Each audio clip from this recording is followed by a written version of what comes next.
A'udhu billahi minash shaitanir rajeem. Bismillahir rahmanir rahim. Assalamu alaikum and welcome to tonight's live show on IMAM HUSSEIN TV. Where better to start than the continuing theme of eternal ethics? Our source of the actual content tonight is on justice. Inshallah, first of all, I'd like to thank all the viewers, the emails from Africa, Tokyo, the Philippines, India, Pakistan, and also Ecuador as well. We've had emails, WhatsApp text messages, thanking the content of this show and also the channel. I'd also like to urge the viewers to call in. The telephone number is 07939 917 and also to contribute, inshallah. This channel can only run with your donations, inshallah, and with the supreme content that we actually aim to present to the world audience for Tashayyu viewers and also viewers who may not have experienced the actual school of the Ahlul Bayt alayhimus salam. With that in mind, and as I mentioned initially, our theme tonight, our continuing theme tonight is eternal ethics, and we start off with, inshallah, justice. I'd like to start off with the key verse today.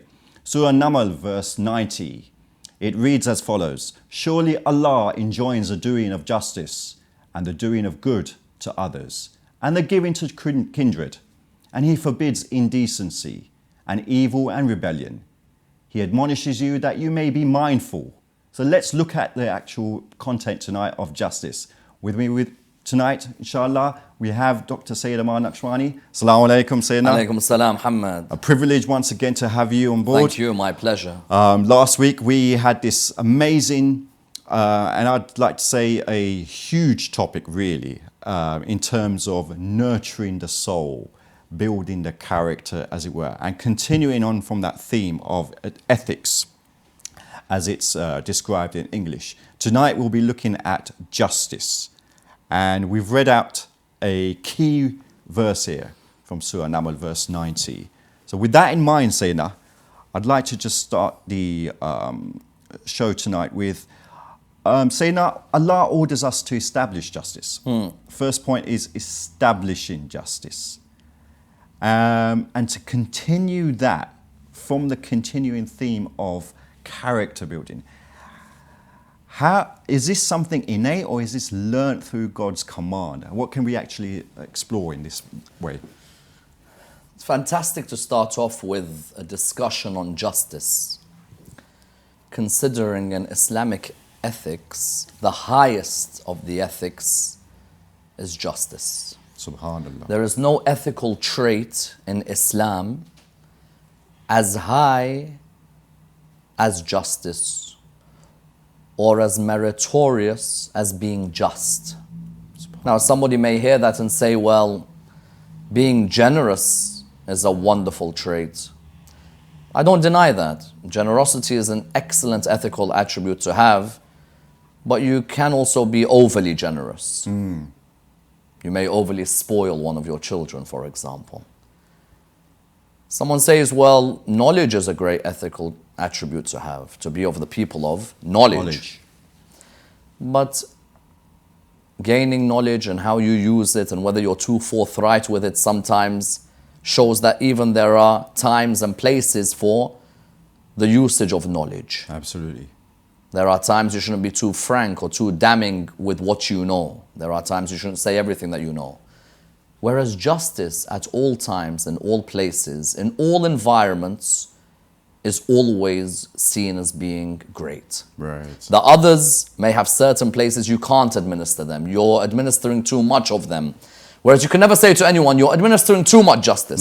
No, quite right. Or you're being too just. Sure. On the contrary, it's the best and the highest akhlaqi attribute to have in Islamic thought. And that does raise the question, is justice an ethical attribute only for Muslims? No. There are many great non-Muslims who have been wonderful figures either of establishing justice or rising against injustice. Martin Luther King has some profound statements about justice. He wasn't a Muslim. No. But he'll say a line to you which reverberates in the hearts of many until today, such as, injustice anywhere is a threat to justice everywhere. MashaAllah. Now, that raises the question that justice is praiseworthy because God said so, or do we have a certain inspiration and an innate understanding of justice in all human beings? We mentioned last week the ayah وَنَفْسٍ وَمَا سَوَّاهَا فَأَلْهَمَهَا فُجُورَهَا وَتَقْوَاهَا. Ilham is a form of inspiration from God. Yes. There are a number of forms of inspiration mentioned in the Quran. Sometimes Allah subhanahu wa ta'ala mentions wahi. وَأَوْحَيْنَا إِلَىٰ أُمِّ مُوسَى. Yes. Here Allah, when He says فَأَلْهَمَهَا فُجُورَهَا, that means innately we have been given the ability to differentiate between moments of good and moments of bad. That which is right, that which is wrong. That which is placed in its appropriate position and that has been misplaced. Therefore, in Islamic thought, innately we are able to establish that justice is praiseworthy. Right.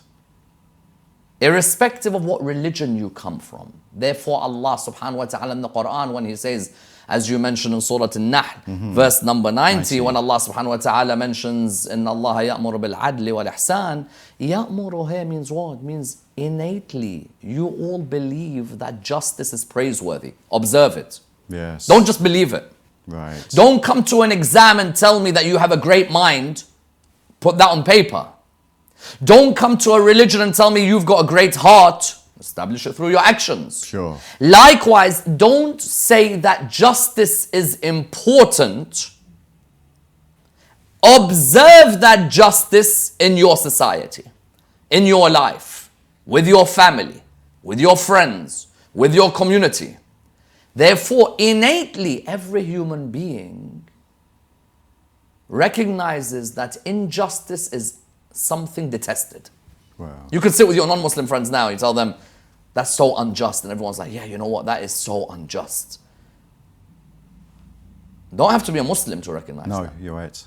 And they may look at something and say, that is a wonderful piece of justice. And you're like, yeah, that's a great piece of justice.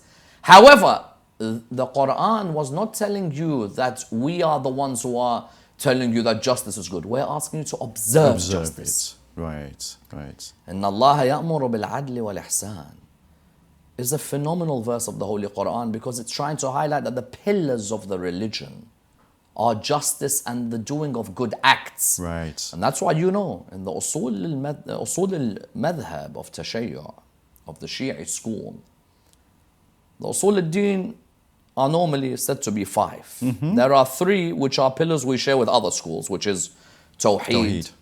And Nubuwwah and Qiyamah. We share this with other schools in a certain aspect. Then there are 2 which we are unique in. Yes. And that is the discussion of justice, adala.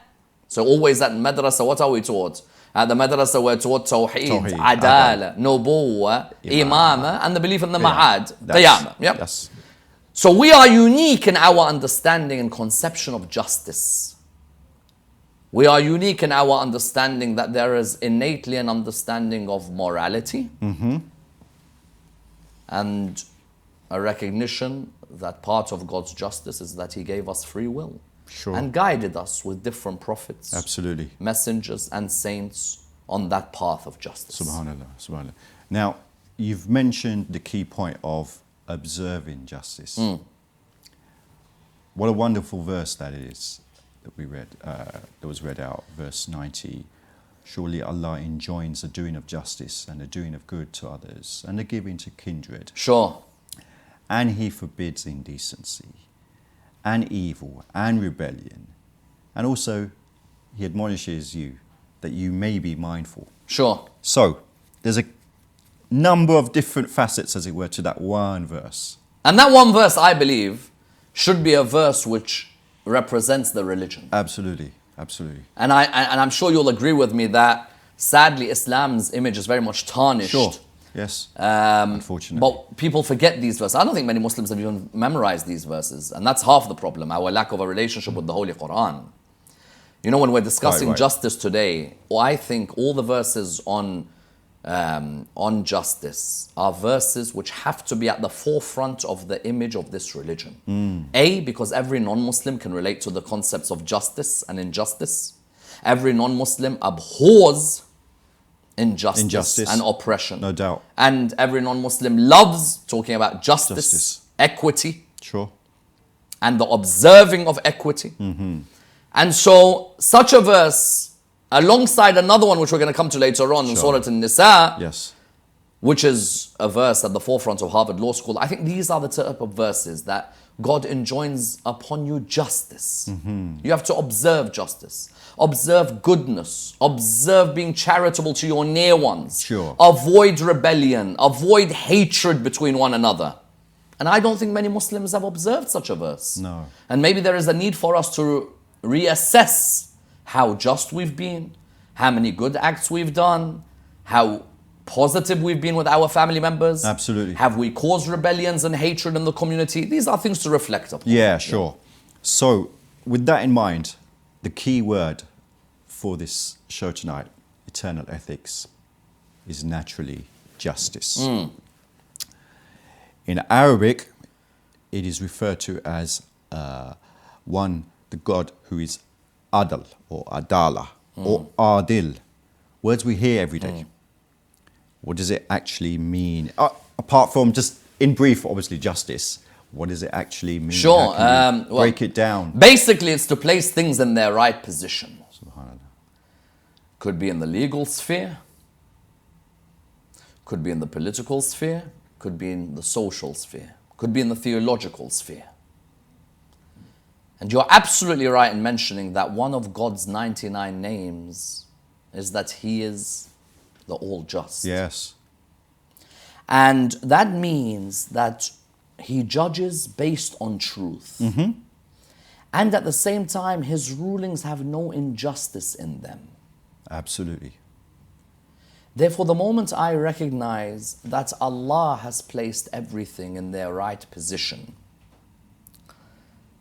and I recognize that His rulings do not have any injustice, I should now be somebody who observes this justice by placing everything in its rightful position. Yeah, sure.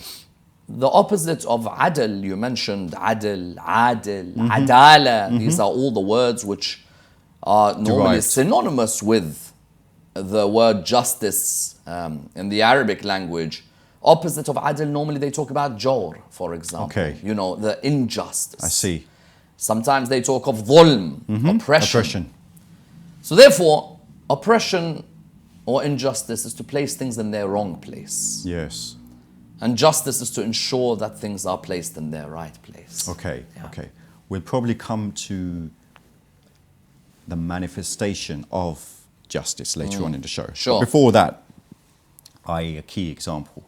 But before that, I've heard words of justice in English, but there's also other words that I use in Arabic. Sure. And with your Arabic expertise, Sayyidina, we have words such as insaf, Yeah. qist, and then we have obviously adala and so on and so forth. So what are the key, how do we differentiate between these key words?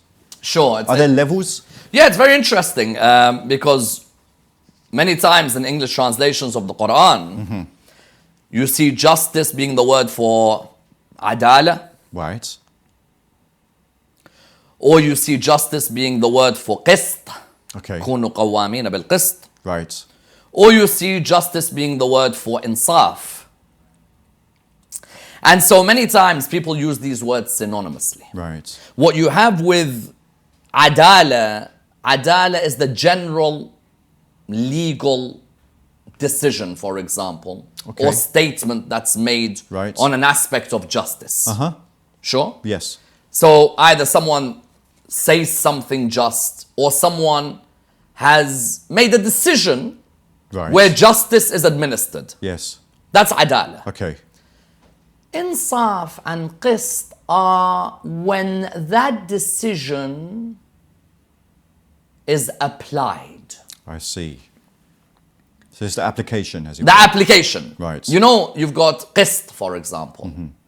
Qist many verses of the Quran that talk of qist are always talk of a particular measurement or scales. So if you believe in justice, apply them when you're weighing the scales. You know, many times when you go to a courtroom, you'll see the scales of justice. In Arabic, they're called qistas. I see. It's got these Scales. equal, scales, balanced, Mizan. Yeah, okay. but balanced with justice. Right. So we call them the scales of justice. Justice. One of the words for justice we said was qist. The scales of justice are known as qistas. Right. So, when somebody sees that there is a particular situation, when they give a decision on that issue between two people, they are applying justice. Right. Or they have made a decision on justice. Qist or insaf is the application and the administration of that just decision. I, for example, see that there are two who have come towards me. They've got an issue between each other. I give the ruling.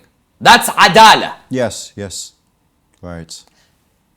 Then ensuring that this ruling takes place and ensuring everyone has their rightful, for example, conclusion. That's when you go into the realm of insaf. Okay. And you go into the world of qist. Okay. So justice in terms of adala is seen as that which covers all. Right. Okay. Now, Allah Azza wa Jal,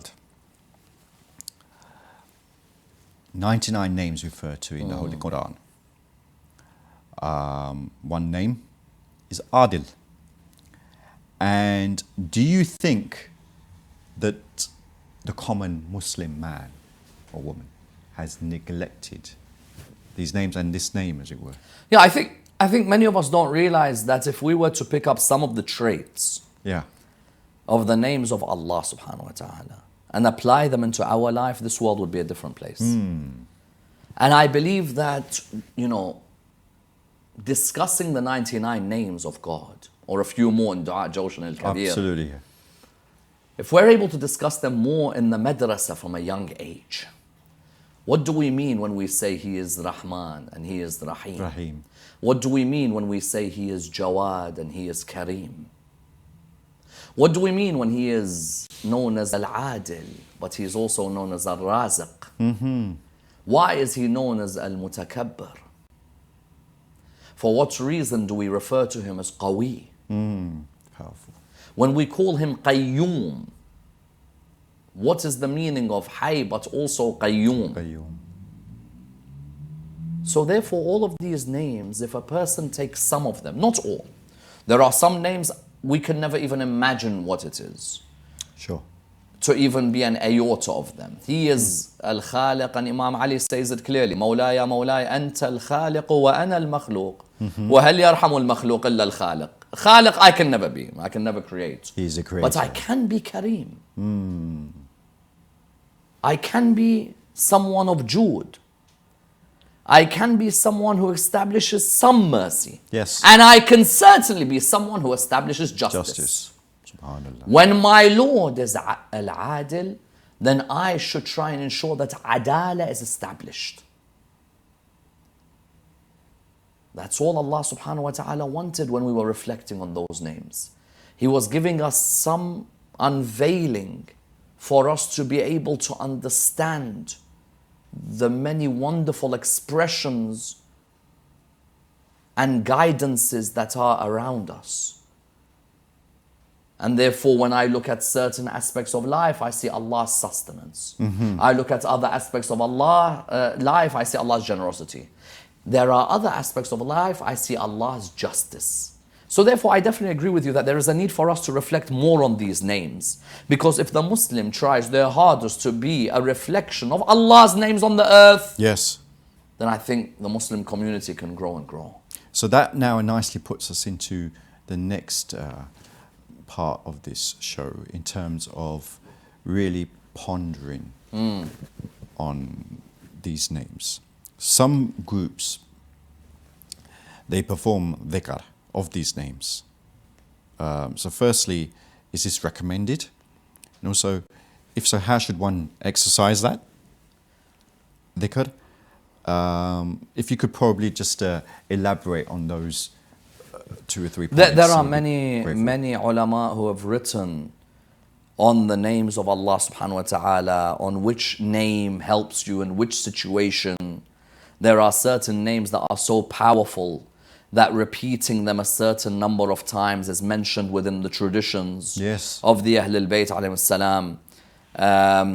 You know, when we talk of names such as Mu'een, when we talk of names such as Kareem, names such as Rahman, there are certain names the Ahlul Bayt have left us traditions. Right. In ensuring that we repeat them a certain number of times. What the secrets are behind repeating them that many times is with Allah subhanahu wa ta'ala.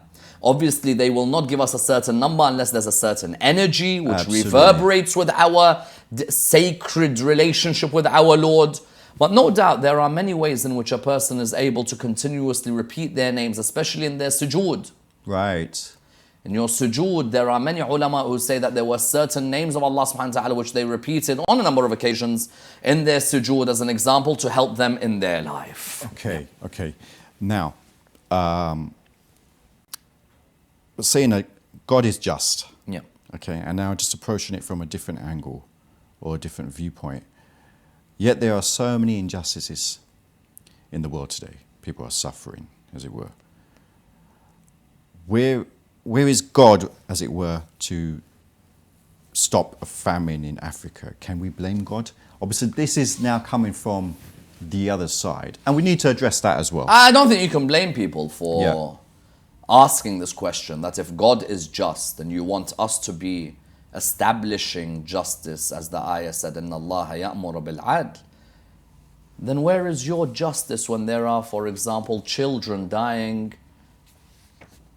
because of malnutrition, or because of cancer, or because of other viruses? Where's God's justice there? I remember George Bernard Shaw was once told by a group of people that the reason there's poverty in the world is because of God. God's to blame. That God claims that He looks after all of us, and that God claims He is just, and that God claims He looks after our sustenance. But there's all this poverty. And George Bernard Shaw said, don't blame God. They said to him, then who's to blame for all of this poverty that we see? Surely it must be this God who's so unjust. He said, no, blame my hair. He said, I'm sorry. He said, blame my hair. My hair is the problem. He said, what do you mean your hair? We're telling you that there are people dying in the world because of poverty. And the whole blame should be pointed at God. That when there is a moment of injustice, where's God's adala? Where is He? He turned around and said, no, blame my hair. My hair's the problem. They said to him, what do you mean, your hair? George Bernard Shaw was bald in the middle, Right. but only had hair on the sides. Okay. So he said, blame my hair. Good production, bad distribution. I wish that more on the sides was up top. I've got so much on the sides, but I've got nothing up top. Likewise, the problem isn't God. When you see those children who are dying, the production is great in this world. Of course. The distribution is unjust. MashaAllah. There are many out there. Recently, I heard a story, you'll not believe this. I heard a story recently that a princess from one of the Arab royal families, she hired a house in London. And this house that she hired was for quite a large sum. Okay. In a very, very prestigious area. Princess, she could afford this. This is understandable. But the estate agent was baffled when he found the princess turn up to this house, which is, 20,000 square foot, 25,000 square foot. Princess has turned up to this house with a small dog.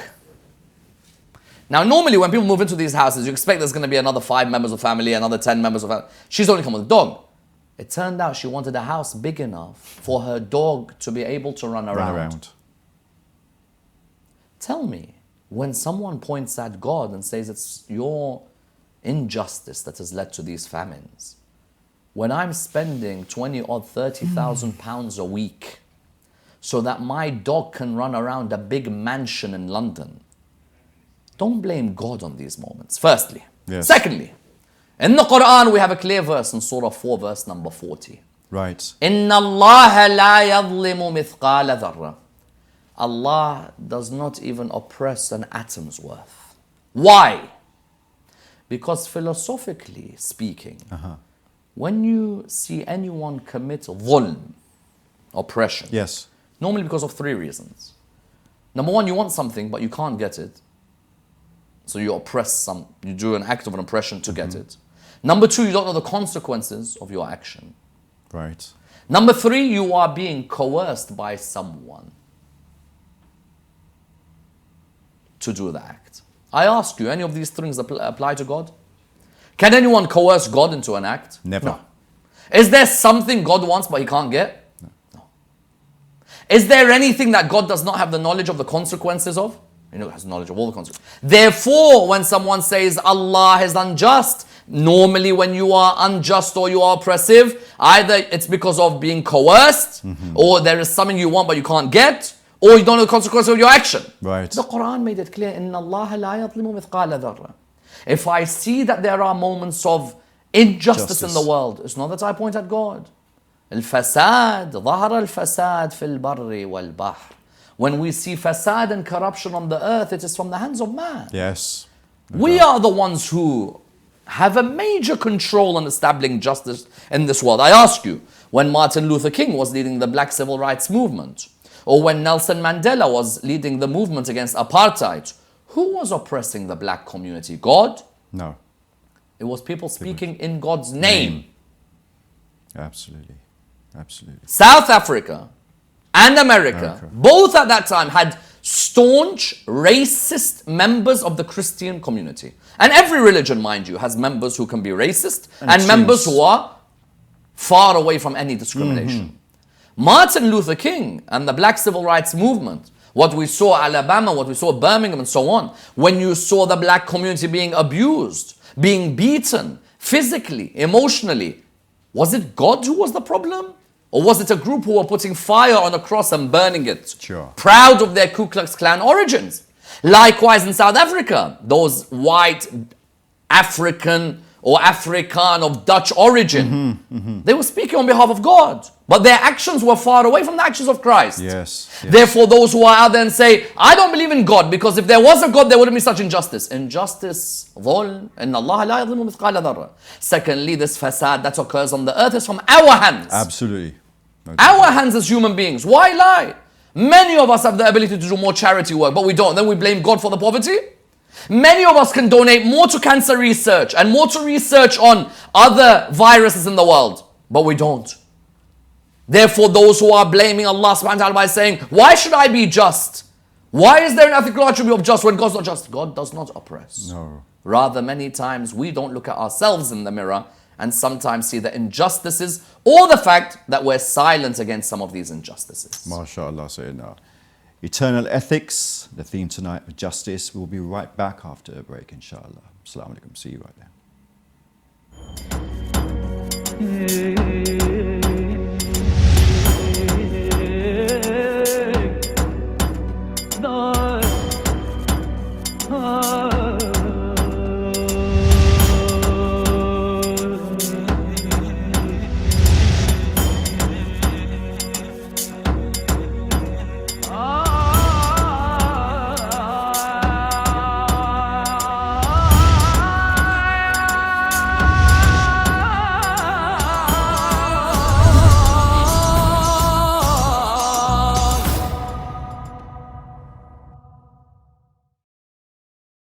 IMAM HUSSEIN Media Group is a virtual university that works on a global scale to spread the true message of the Prophet and the Ahlul Bayt's peace and blessings be upon them. IMAM HUSSEIN TV was established 10 years ago in the city of Isfahan, Iran.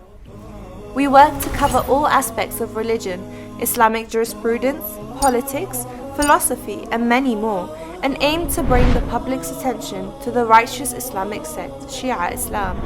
Our ultimate goal as a media group is to convey the interpretations of the Holy Quran as well as the traditions and knowledge of the Holy Prophet and his progeny, may Allah's peace and blessings be upon them.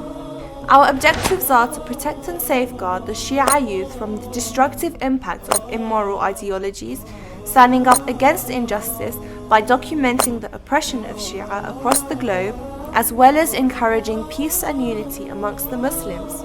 To reach our aims and serve the Muslim Ummah, we require a budget that would cover all the expenses for our productions, allowing us to work on different projects.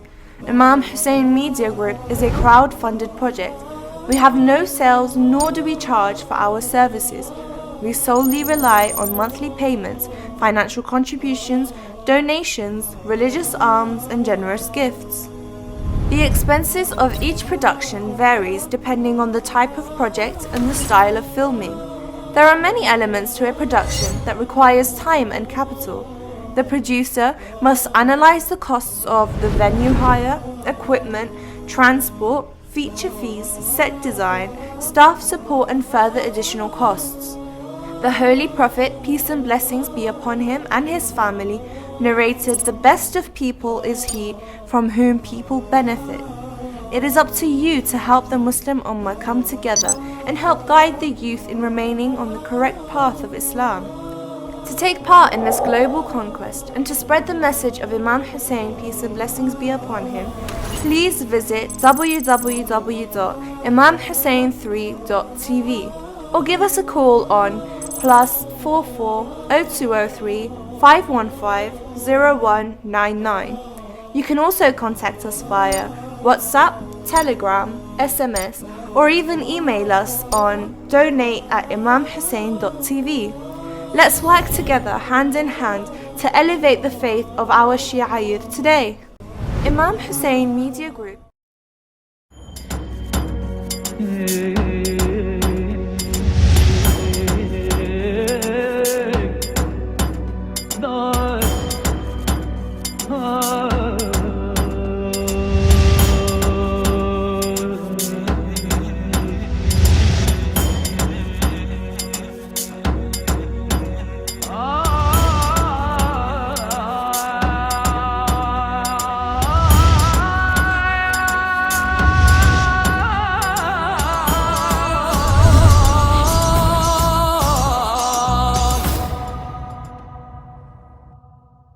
Assalamualaikum and welcome back to tonight's live show on Imam Hussein TV, Eternal Ethics, where we're examining the facet of justice, Adala. First of all, I'd like to thank our viewers who have called in, who have actually emailed, showing their appreciation for the show with our distinguished guest tonight, Dr. Sayyid Ammar Nakshawani from Lebanon, Hyderabad, India, New York City, and also Kuwait. We're also getting in emails now from Jordan as well. So alhamdulillah, do keep the viewing ratings high. Inshallah, we can only put such programs out for you if you do view, and also can you generously donate as well. Sayyidina, assalamu alaikum. Wa alaikum assalam wa rahmatullah. Now, just to kick in the second part of this show, as it were, on the topic of justice, as it were. Sayyidina, let's put it quite frankly there. You and I both know there's a lot of injustices suffered by community members in the community, as it were. How do we deal with this problem? What message can we actually relay to them? What can we do to help people, as it were, with this huge name of justice, as it were, and everything as an umbrella underneath that? I don't think there's a human being alive in the world today who hasn't suffered a form of injustice in one way or another. Nor do I think there's a human being in the world today who's 100% perfect in their justice. Yeah. I think it's a journey of development, a journey that requires practice, like all of the ethical traits we're going to be discussing in the next six months or so. Okay. You know, when we're going to be discussing forgiveness, that requires training. When we're going to discuss having a pure niyyah, intention, that's going to require training. When we're going to discuss anger and calming oneself down, that's going to require training. When we're going to discuss sincerity, and when we're going to discuss generosity, all of these do require training. And I know that there are people who have been victims of severe amounts of injustice. Right. Honestly, there are ladies out there who have been the victims of injustice in their marriages. You see, sometimes when you're looking at the word justice, sometimes literally it is to be established with one's partner in marriage. Yeah. And yet you see so many ladies who are the victims of injustice. And there are so many out there who have slandered people's character unjustly. And there are so many people out there who have given a verdict of injustice. There was a Netflix Movie series documentary recently, on those five black youth who were unjustly put in prison for the Central Park crimes. Okay. In 1989, where they were accused of raping a white lady, and it took years before people realized that it wasn't them. All I can say is that if you look at some of God's greatest figures, some of his greatest saints and mystics on the earth, even they went through years of injustice. And never did they flinch or did it affect their principles. Imam Hussein alayhi salam, wonderful example on the afternoon of the 10th of Muharram, how much injustice he received. And not once did his own sense of justice waver. To the extent that even if somebody came and asked him for forgiveness, it didn't affect him that such a person had just been unjust to him. And so we are going to be tested on how we establish justice and how we administer justice. Right. And I know some people are sometimes put off because when they see the unjust sitting in powerful positions or the unjust sitting at the helm, they just give up. Yeah. Well, no, don't let it affect your principles of justice. Right. Had it affected Luther King, had it affected Mandela, had it affected those youth who were put in prison for a crime they did not commit, who saw years of injustice behind bars, then they would never live to tell the tale or have the remnants of their hard work continue to make people's lives better. So I think it's vital for us to realize that those who stand up for justice may not see victory there and then. But Zainab, daughter of Ali, highlighted to you, years later, there will be no Yazid, but there'll be one Zainab. In the court of Yazid in Sham, one may argue that people would think that Zainab has lost and that Yazid was victorious. Today, there are millions who visit Zainab, and there is no memory of Yazid. So don't let the injustice that you see for a certain period affect your struggle to establish justice. Okay, thank you very much. I'd like to read out a profound verse in the Holy Quran, Surah Nisa, verse 135, which greatly highlights principles of justice, as it were. I'd like to read it out for the viewers. Inshallah, Sayyidina, hopefully you can enlighten us and break it down for us as well somewhat. O you who believe, be maintainers of justice, bearers of witness of Allah's sake, though it may be against your own selves, or your parents, or near relatives. In fact, it's so profound, I just want to touch on that just once again, just a last portion of it. O you who believe, be maintainers of justice, bearers of witness of Allah's sake, though it may be against your own selves, or your parents, or near relatives. If he be rich or poor, Allah is nearer to them both in compassion. Therefore do not follow your low desires, lest you deviate. يا أيها الناس كونوا قوامين بالقسط شهداء لله ولو على أنفسكم أو الوالدين والأقربين. Unbelievable verse of the Holy Quran, and I'm not surprised Harvard Law School established it as a pillar of justice, this verse. Subhanallah, subhanallah. Those of you who have communication with Harvard Law School, Ask them about Surah 4 verse 135 of the Quran. O mankind, be maintainers, كونوا قوامين بالقسط. Be of those who, I wouldn't translate it that way. O mankind, be those who actively participate in the establishment of justice. Subhanallah. Normal translations of this ayah is Cannot do justice. no, cannot do justice. أحسنت. يا أيها الناس كونوا قوامين بالقسط. Is not, O mankind, be of those who maintain justice. يا أيها الناس كونوا قوامين. Part of the meaning of قوامين are those who are active. You know the ayah, الرجال قوامون على النساء. Sometimes people say men are the maintainers of women. No, men are those who actively are working hard to help the woman in their life. Yes, yes. So therefore, hey, يا أيها الناس كونوا قوامين بالقسط. O mankind, not يا أيها الذين آمنوا, not O you who believe. The whole of mankind, يا أيها الناس كونوا قوامين بالقسط. شهداء لله. The only ones who you should be a witness before is Allah subhanahu wa ta'ala. Have that taqwa inside you, that God consciousness inside you.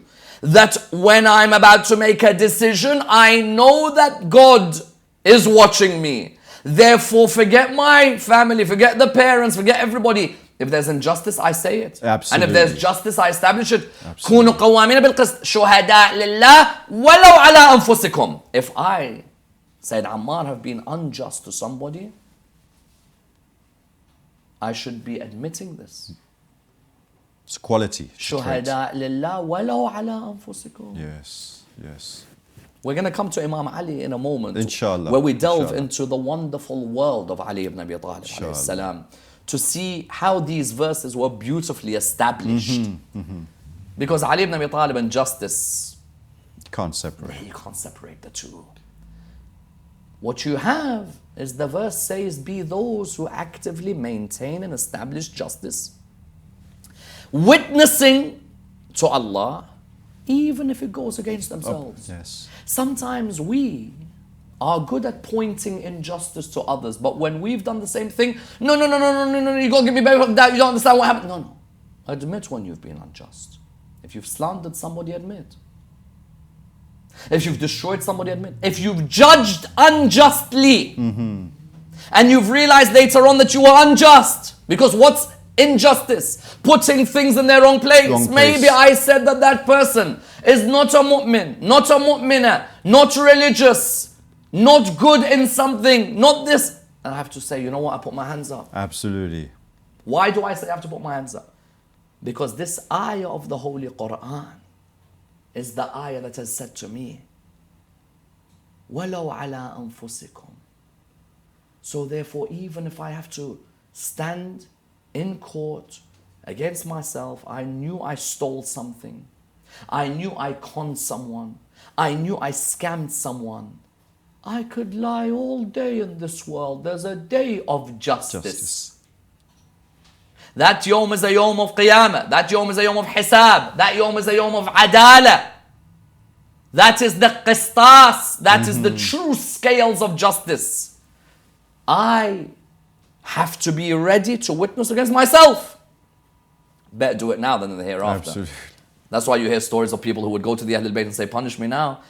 I'd rather be punished now than in the hereafter. Yes, yes. كونوا قوامين بالقسط شهداء لله ولو على أنفسكم أو الوالدين. Sometimes you may have to say that my parents have been unjust. Yes. And nobody wants to say mom and dad have been unjust. No, absolutely. Who's going to admit it? If somebody else's mom or dad did that, we'll attack them all day. But when it's your parents, you're quiet. When it's your parents, you defend them. There are those who defend the injustice.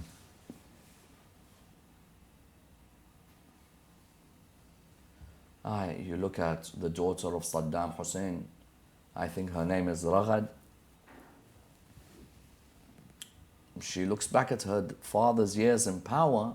You would think that she could say, well, you know, there were moments of injustice and, you know, maybe he got things wrong by, you know, torturing people because of their background or their sect. No, nothing. No remorse. Others, she says, they treated my father in the courtroom unjustly. My father was not given water. My father was not given the right place to rest. At least your father got to a courtroom. At least your father could point to a judge like this. In your father's time, if you dared even thinking of questioning, you were sent to gallows where people never saw their family members again. One of the hardest tests for the human being is to be a witness against their own parents when their parents are unjust. As an example, I see that my parents have been unjust to my wife. You'll see somebody will know them. No, you have to admit, I'm a witness that they may have been unjust to my wife. I see that my brother has been unjust to his wife. Just because he's my brother doesn't mean that I turn a blind eye. Because the Quran says, كونوا قوامين بالقسط شهداء لله ولو على أنفسكم أو الوالدين والأقربين. I see my cousin has scammed people.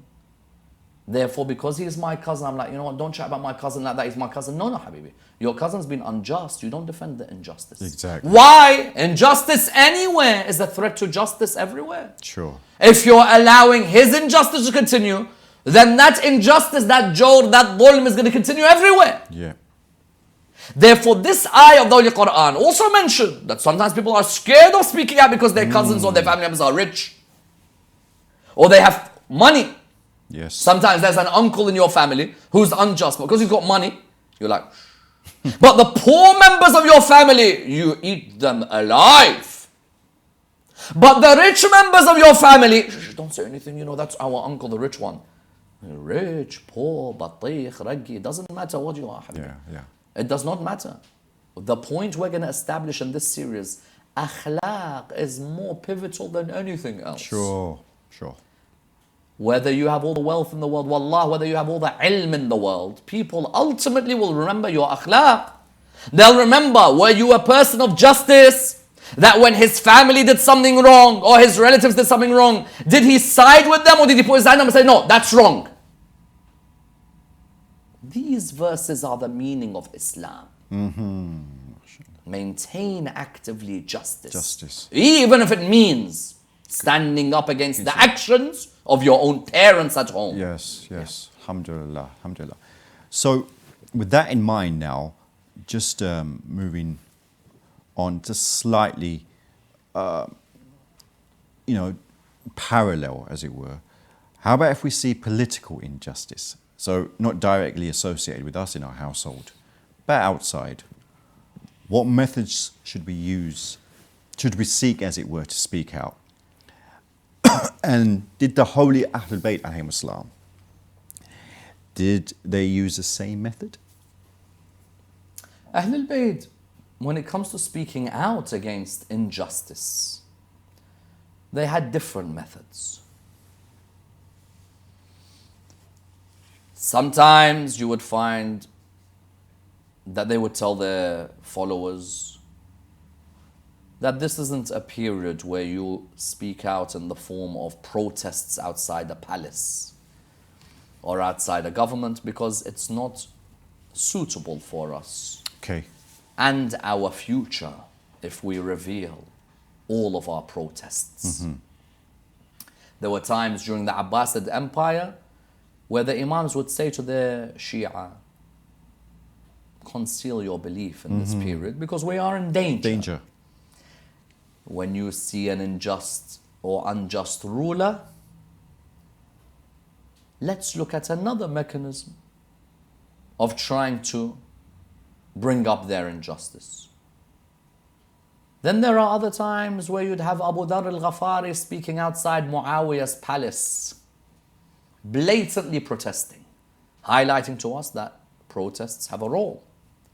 Abu Dharr, standing outside Muawiyah, was a one-man team, but he became a nemesis for Muawiyah. Muawiyah had to send him back to Uthman until Uthman exiled him to the Rabada district where he died.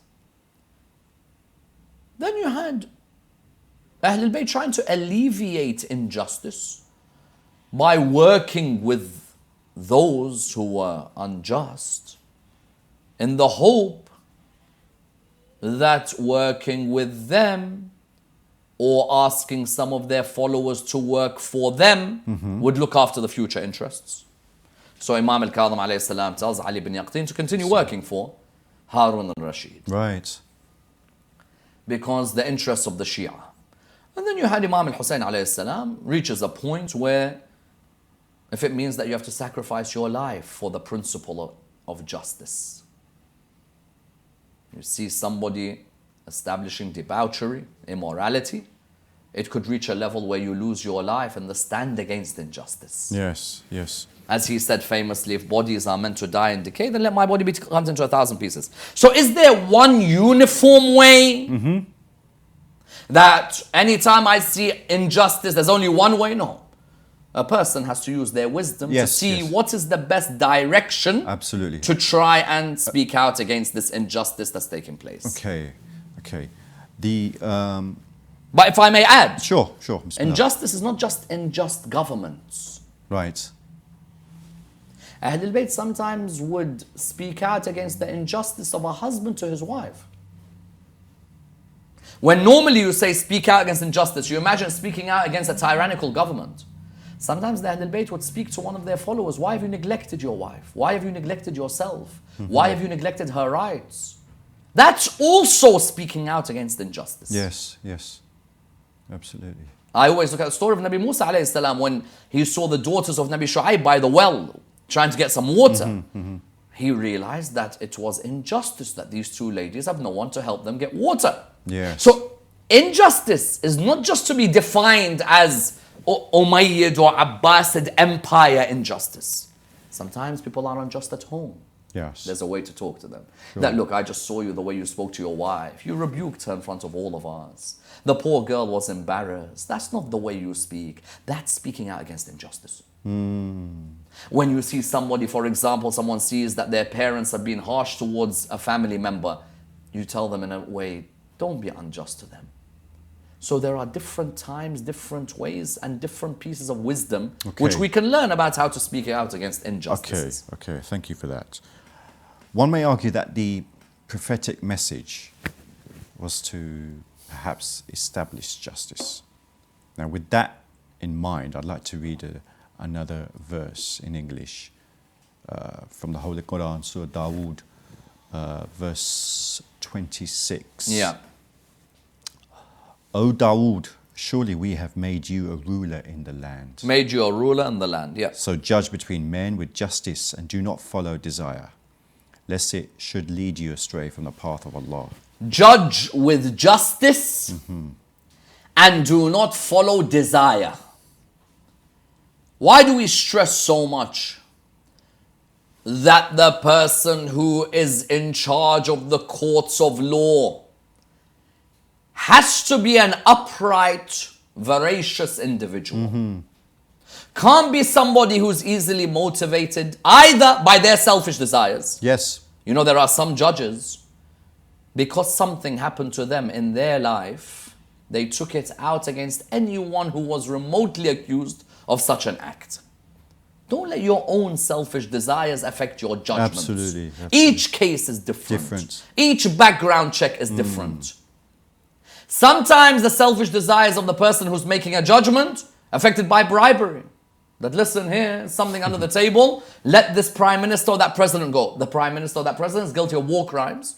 But because they have big backers financially, that person's desires overtook them and said, okay, you know what, put under my table in a nice way, or promise me a plot of land and I'll give the judgment in your favor. Allah subhanahu wa ta'ala wanted that his leaders on the earth, and he makes it clear, David, judge between the people with justice, with haqq.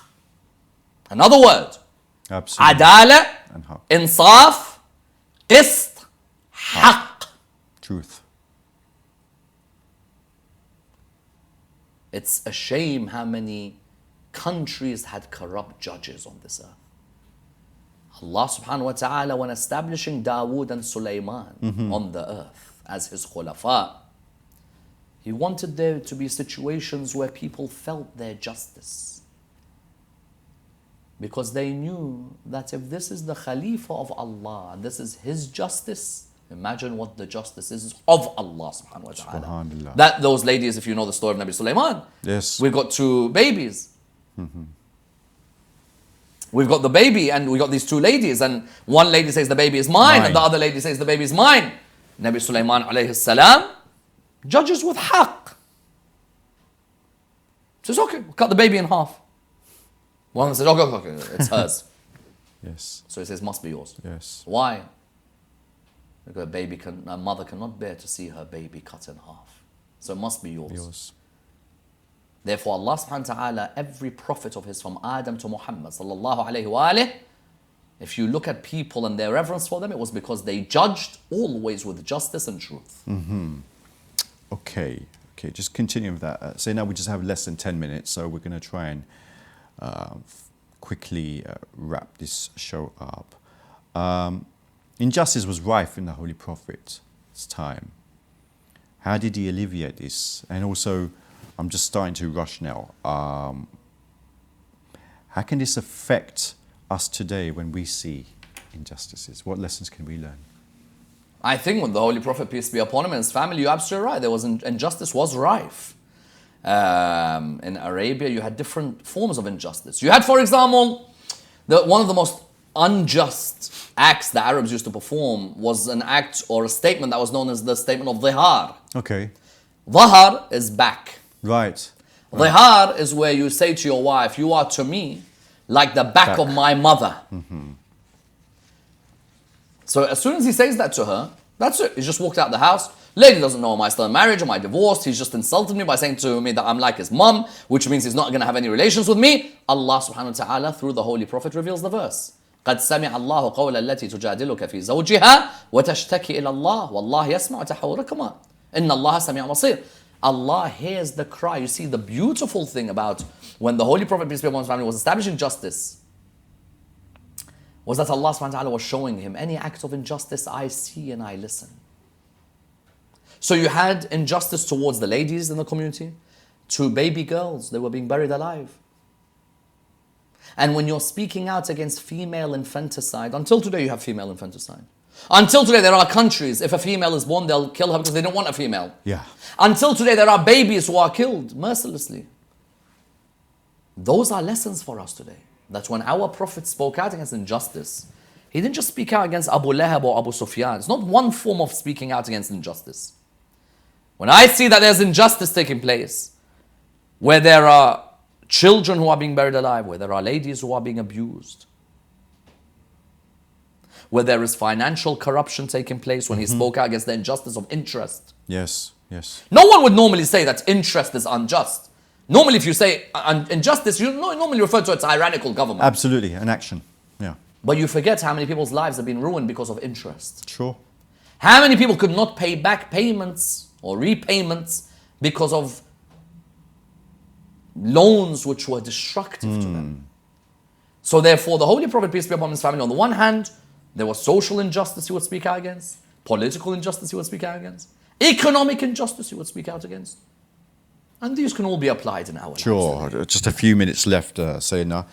Sayyidina Amir al-Mu'mineen Ali ibn Abi Talib alayhi salam was once described as the voice of human justice by George Jordak, the famous Lebanese Christian. What did a Christian see in Amir al-Mu'mineen Ali ibn Abi Talib alayhi salam's justice? صوت العدالة الإنسانية. And I wish we had more time to go into this. The voice of human justice.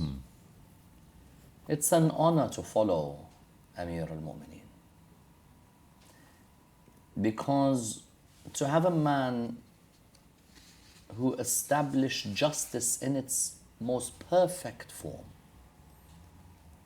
that if you were a non-Muslim, you did not fear his injustice. You didn't fear any injustice.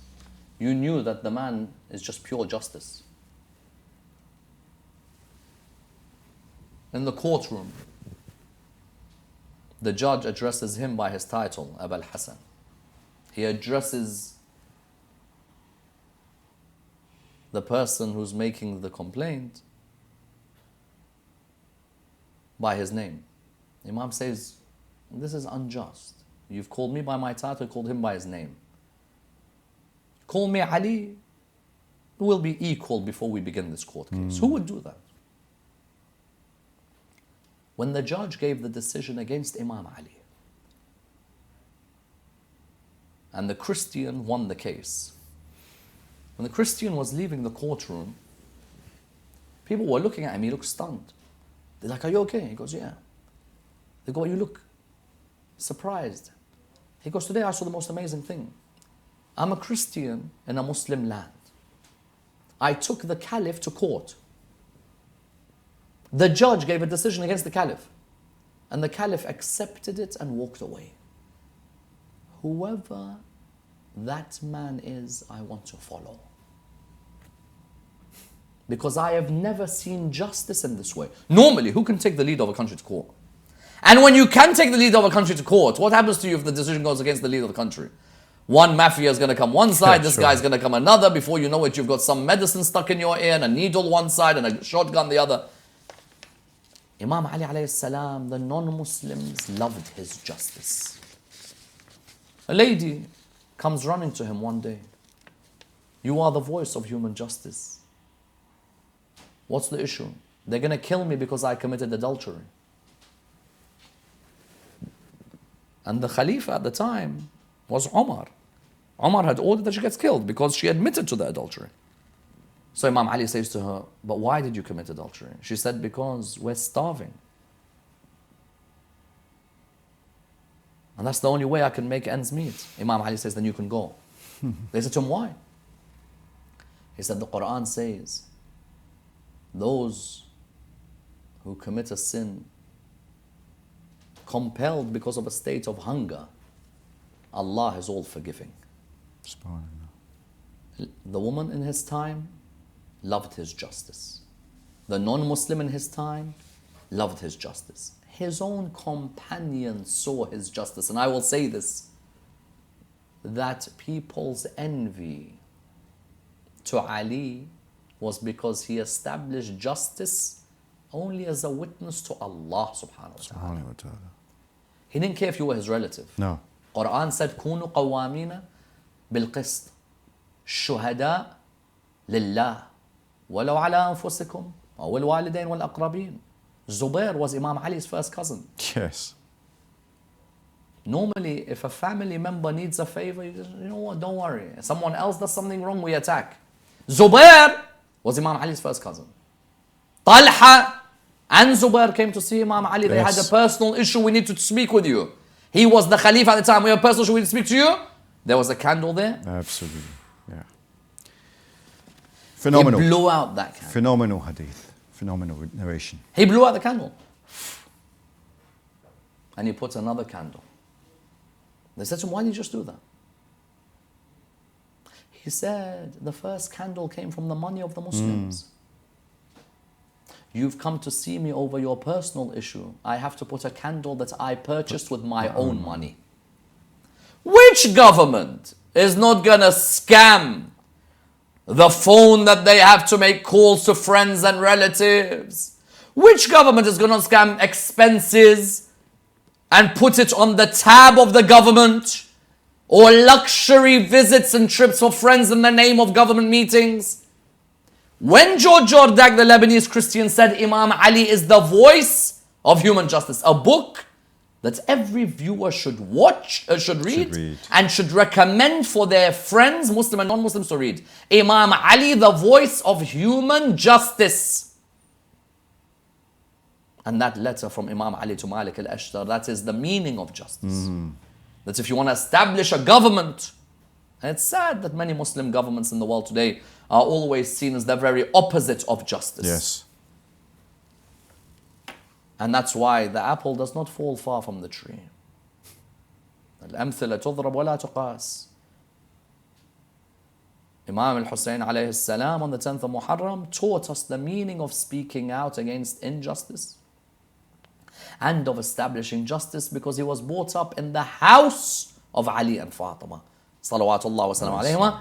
And you see Imam Hussein is not surprised how many people said we learned how to achieve victory while oppressed through Imam al-Hussein, how to establish justice through Imam al-Hussein. Because one thing with the Ahl al-Bayt alayhim salam, their justice was purely for the sake of God. And for the sake of helping the creation of God. Okay. I think the producers are giving me the signal that we've run out of time. Viewers, I hope you've enjoyed this show tonight on eternal ethics and the topic of justice. Please do email your questions, and also if you can WhatsApp questions and also contribute for donations. The telephone number here for WhatsApp is 07939 917 163. But from Dr. Sayyid Ammar Nakshawani and myself, Muhammad Ali, Assalamu alaikum, and we'll see you again next time, inshallah.